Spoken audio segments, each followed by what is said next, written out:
बुलंदशहर के खुर्जा में एक निजी प्रोग्राम में शामिल होने पहुंचे केरल के राज्यपाल आरिफ मोहम्मद खान ने कहा कि नीट परीक्षा में ऐसा नहीं होना चाहिए। नीट परीक्षा को लेकर केरल के राज्यपाल आरिफ मोहम्मद खान ने कहा कि हिंदुस्तान की संस्कृति को नॉलेज सिविलाइजेशन ही कहा जाता है। आज भी अगर हम कहते हैं दुनिया में हम ताकतवर देश बनकर उभरना चाहते हैं, हमारी जो मुख्य महत्वाकांक्षा है यह नहीं है कि हम बड़ी भारी सैन्य शक्ति बन जाए, हमारी महत्वाकांक्षा है कि हम विश्व गुरु बन जाए। हमारे नॉलेज, हमारे मनुष्यों ने कल्पना की भारत ज्ञान और विज्ञान का ऐसा केंद्र होगा जहां दुनिया से लोग चलकर आएंगे, अपनी संस्कृतियों के बारे में भी आकर भारत में शिक्षा ग्रहण करेंगे। अगर शिक्षा को लेकर कुछ गलत हुआ है तो मुझे पूरा विश्वास है जो जिम्मेदार लोग हैं वह ऐसे लोगों के खिलाफ कार्रवाई करेंगे और भविष्य में इसको सुधारने की कोशिश करेंगे ताकि भविष्य में ऐसा कुछ ना हो सके।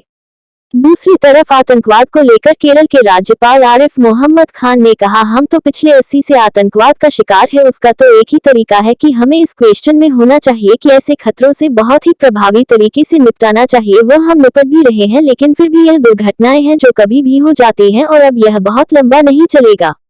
अयोध्या मंदिर को बम से उड़ने की धमकी को लेकर किए गए सवाल पर बोले, ऐसी धमकियों को ऐसी ज्यादा पब्लिसिटी नहीं देनी चाहिए। बाइट आरिफ मोहम्मद खान, केरल राज्यपाल। प्रदीप पंडित, बुलंदशहर।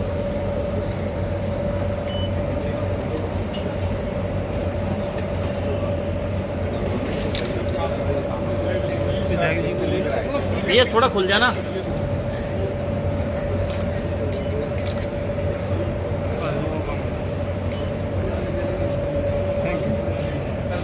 काम करने वालों ने ये सब व्यक्तित्व उनके द्वारा,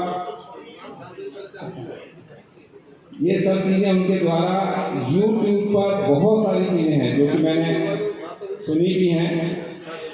क्या उसमें उन्होंने अपना जो वक्तव्य दिया वो भी अविस्मरणीय है। मदरसों की वजह से होती हैं उदयपुर जैसी घटनाएं, ये भी उनका वक्तव्य है। जब उदयपुर की घटना हुई तो उन्होंने अपना जो वक्तव्य दिया वो भी अविस्मरणीय है। मदरसों की वजह से होती हैं उदयपुर जैसी घटनाएं, ये भी उनका वक्तव्य है। जब उदयपुर की घटना हुई तो उन्होंने अपना पूरा एक वक्तव्य इस पर दिया।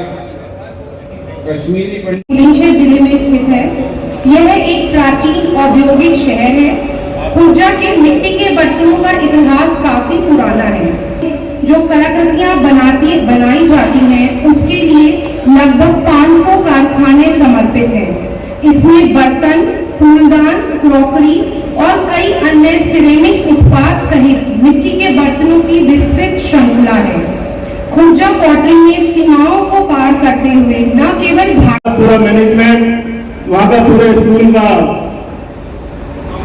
शिक्षक तथा प्यारे बच्चे सभी आपके दोबारा आने की वहाँ पर बाएं जुट रहे हैं। कृपया आगे आकर के अपना कोई समय हमें देंगे अक्टूबर नवंबर में, उसके लिए हम लोग सभी बड़ी कतार में धन्यवाद। समय में याद में अगर इस देश का मुसलमान आप जैसा हो जाए तो मैं समझता हूँ कि भारतवर्ष में धर्म की समस्या का कोई कारण नहीं रहेगा। निश्चित रूप से ये भारत देश जिस प्रकार इसकी संस्कृति है उसी काम पर आगे बढ़ जाएगा और हिंदू मुसलमान के जो नाम पर राजनीति लोग करते हैं वो समाप्त हो जाएंगे। मुझे बड़ा फख्र होता है कि हम कई सारे सनातनी जो हम धर्म का ढिढोरा पीटते हैं। स्वामी विवेकानंद ने कहा कि भारत के 2 ही राष्ट्रीय आदर्श हैं, तीसरा कोई नहीं। 2 राष्ट्रीय आदर्श क्या हैं? त्याग और सेवा। त्याग के बिना कोई चीज पॉसिबल नहीं। मां अपनी रातों की नींद खराब करती है बच्चे को पालने के लिए, जब तक वो त्याग नहीं करे बच्चा परवरिश नहीं पा सकता। बहुत दफा मुझे हंसी आती है, मैं लोगों को बात करते हुए देखता हूँ। हमारा झंडा है, ऊपर केसरिया रंग है, बीच में सफेद है, नीचे हरा है। ये दिमाग हमारे ऐसे बन गए हैं, कंडीशन हो गए हैं कि केसरिया हिंदुओं का रंग है, सफेद बाकी सबका है, हरा मुसलमान का है। भाई हिंदुस्तान में केसरिया रंग त्याग का रंग है। सेक्रीफाइस का, कुर्बानी का। ये साधु जो हमारे पहनते हैं केसरिया रंग के कपड़े, वो उनका कोई परिधान नहीं है। वो ये बताने के लिए है कि इन्होंने हर चीज को त्याग दिया। हरा रंग प्रॉस्पेरिटी का, संपन्नता का रंग है। विलय त्याग के न शांति हो, सफेद रंग शांति का। विलय त्याग के न संपन्नता आ सकती है, न शांति आ सकती है। हर चीज के लिए त्याग की जरूरत पड़ती है। फिर इसी तरह सवाल होगा कि अगर मैं बीमार था तो मुझे देखने नहीं आया, मैं भूखा था तो मुझे खाना नहीं दिया, फिर यही होगा। तो मैं आपसे एक सवाल ये करता हूं कि क्या जिसे हम धर्म का मतलब तो रिलीजन नहीं है, लेकिन आस्था जिसे हम कहते हैं कि जहां हमारी किसी परमात्मा में आस्था है, अल्लाह में हमारी अकीदत है, क्या वो अकीदत इसके लिए है कि हम अल्लाह के बंदों, उस परमात्मा की आत्मा जिनके अंदर है, हम उनके लिए अपने दिल में नफरत पालें? क्या ये संभव है? ये कौन सी मजहब की शिक्षा हो सकती है कि हम किसी के लिए भी अपने दिल में दूर? मजहब तो इसकी भी इजाजत नहीं देता कि आप किसी को दूसरा समझिए। भारतीय संस्कृति तो बिल्कुल ही इजाजत नहीं देती इसकी कि हम किसी भी इंसान को नहीं। एक आपको मिसाल देता हूं, दुनिया में हमसे पुराने लोकतंत्र हैं, बहुत पुराने, कई सौ साल पुराने, लेकिन तमिलनाडु के सीएम ने भी कहा है नीट परीक्षा को लेकर के कि ऐसा घोटाला नहीं होना चाहिए। खासकर विद्या केवल एक ऐसा धन है जिसको नहीं बांटा जा सकता।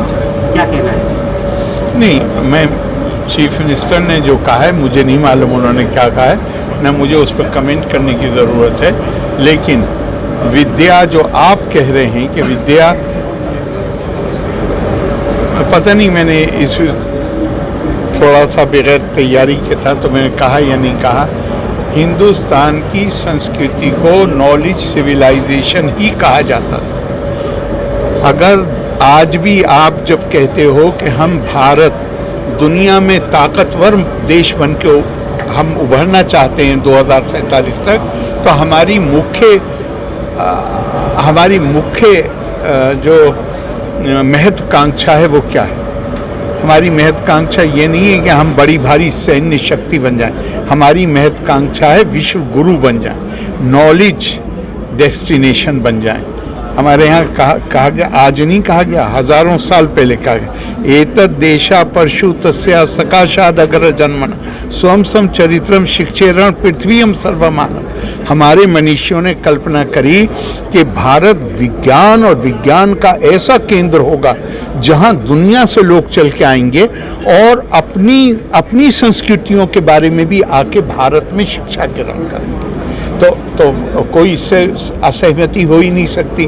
और अगर कोई गलत हुआ है कुछ, तो मुझे पूरा विश्वास है कि जो जिम्मेदार लोग हैं वो उसको न सिर्फ उसके खिलाफ कार्रवाई करेंगे बल्कि उसको सुधारने का काम करेंगे ताकि भविष्य में ऐसा कुछ भी ना हो सके।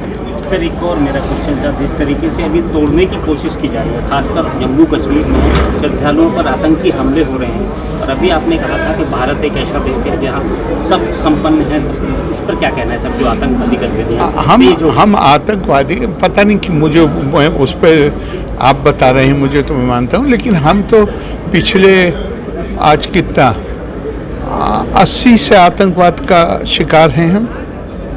तो उसका जो 80 से आतंकवाद का शिकार है भारत, तो उसका तो एक ही तरीका है और वो ये कि हमें इस पोजीशन में होना चाहिए कि जहां हम इन खतरों से बहुत ही प्रभावी ढंग से निपट सकें और निपट रहे हैं। लेकिन फिर भी ये दुर्घटनाएं हैं जो कभी भी मतलब जो हो जाती हैं, मगर हमारी तैयारी में मुझे लगता है कि तो तमाम लोगों ने, हमारी सेना ने, हमारे पुलिस के लोगों ने इतनी कुर्बानियाँ दी हैं। तो और कभी कभी ऐसा भी होता है कि जब ऐसे लोगों को लगता है कि अब उनके लिए बहुत स्कोप नहीं रहा है, तो वो बिल्कुल एक डेयर डेविल का काम करते हैं। तो मुझे वही लग रहा है कि अब ये बहुत लंबा नहीं चल सकता। एक बार जैसे अभी सर पुनः दोबारा आतंकवाद चालू हो गया है, अभी अयोध्या के मंदिर को भी लश्कर-ए-तोयबा ने उड़ाने की धमकी दी है। ये ऐसी धमकियों को बहुत ज़्यादा पब्लिसिटी नहीं देनी चाहिए। Thank you.